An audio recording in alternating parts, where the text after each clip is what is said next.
Assalamu alaikum. Bonjour à tous.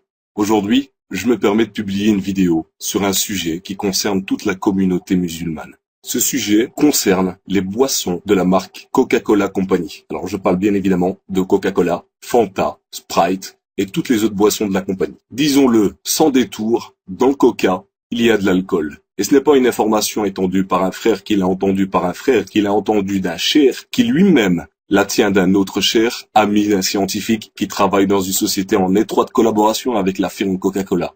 Non, l'information vient directement du service consommateur de Coca-Cola.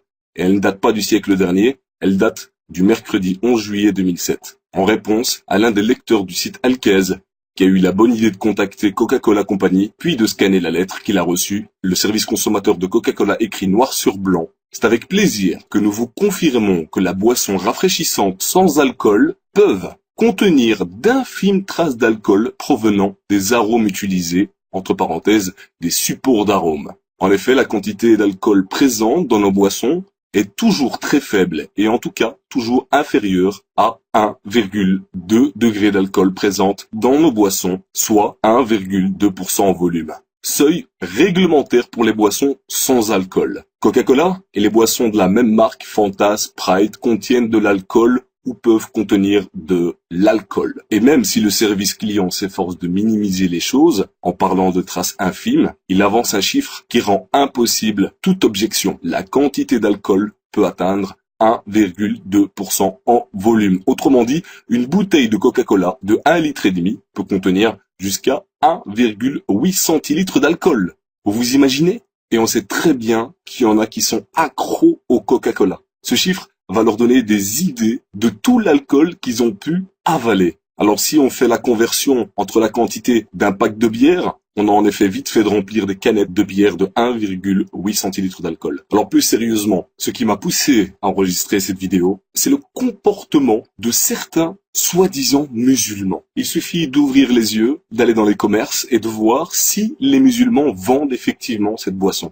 Et comme le disait un ami dans une autre vidéo, quand vous allez au supermarché, ouvrez les yeux, regardez, la communauté musulmane ne boit que du Coca-Cola. Et alors ce qui est le plus important, c'est que quand vous allez dans une mosquée, qu'est-ce qu'on vous sert? Du Fanta et du Coca-Cola au sein de la mosquée.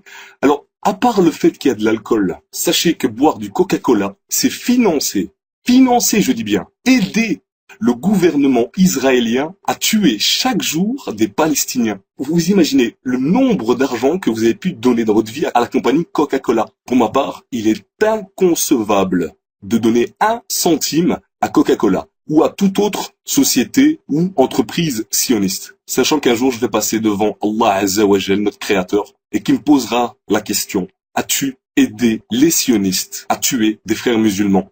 Que répondrai-je à ce moment-là? Non? Alors il suffit d'aller sur internet et de regarder les commentaires des consommateurs musulmans pour se rendre compte de la gravité de leurs commentaires justement. Et à ce juste titre, je vais vous lire quelques propos de consommateurs musulmans. Le premier: franchement, c'est le cadet de nos soucis. Quand les Palestiniens meurent sous les canons et les tortures, et que vous vous intéressez aux bulles du Coca-Cola, qui sont halal ou haram, vous faites pitié. Alors franchement, c'est cette personne qui me fait vraiment pitié. En achetant les marques Coca-Cola, c'est financer justement les meurtres et les massacres envers les Palestiniens. Alors un autre commentaire qui est beaucoup plus poignant: je bois du Coca-Cola, du Fanta et du Sprite régulièrement, et je n'ai jamais eu la gueule de bois. Cessons de chipoter sur des constructions de phrases tout à fait claires. Moi j'estime que Coca-Cola est bien claire dans ses propos et on devrait la remercier.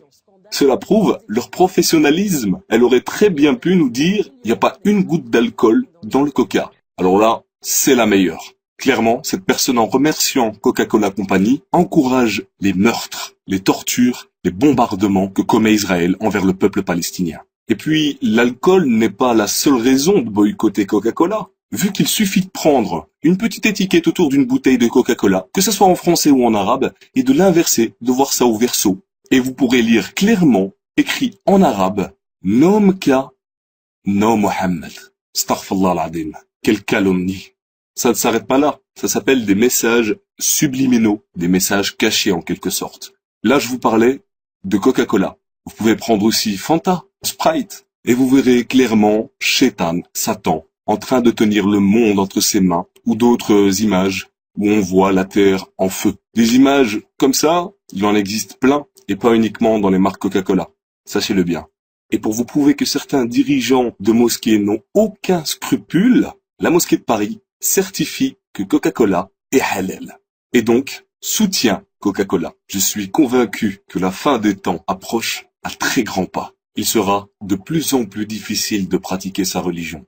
Le prophète Mohammed sallallahu alayhi wa sallam dit en ce sens que viendra un temps où la condition de celui qui voudra rester ferme sur sa religion sera comparable à celle d'un homme qui tient une braise dans la paume de sa main. Rapporté par Tirmidhi. À la fin des temps, il y aura des dévots ignorants et des connaisseurs pervers. Quand vos savants apprendront en vue de gagner dinars et dirhams. Viendra au sein de ma communauté des gens qui considéreront l'adultère, le port de la soie pour les hommes, le vin et les instruments de musique comme licites. Rapporté par le Bukhari. Salama, qu'Allah l'agrée, rapporte que le messager d'Allah sallallahu alayhi wa sallam a dit: viendront après moi des émirs dont vous agréerez certaines choses et réprouverez d'autres. Celui qui les réprouve s'est innocenté, et celui qui les désapprouve est préservé. Mais le péché ne touche que celui qui les agrée et les accepte. Les compagnons dirent: ne devons-nous pas les réprouver par l'épée? Il répondit: non, tant qu'ils accomplissent la prière. Muslim. Nafi rapporte que lorsque les habitants de Médine dénoncèrent le pacte d'allégeance, à Yazid ibn Muawiyah, ibn Omar réunit ses domestiques et ses enfants et dit: j'ai entendu le messager d'Allah sallallahu alayhi wa sallam dire: on dressera un étendard pour chaque traître le jour de la résurrection. Et nous avons prêté serment d'allégeance à cet homme conformément à l'allégeance légiférée par Allah et son messager. Je ne connais pas de traîtrise plus grande que de prêter serment d'allégeance à un homme conformément à l'allégeance légiférée par Allah et son messager. Je ne connais pas de traîtrise plus grande que de prêter serment d'allégeance à un homme conformément à l'allégeance légiférée par Allah et son messager, puis de le combattre. Et aucun d'entre vous n'a dénoncé ce pacte ou n'agré cette dénonciation sans qu'il n'y ait une rupture totale entre moi et lui.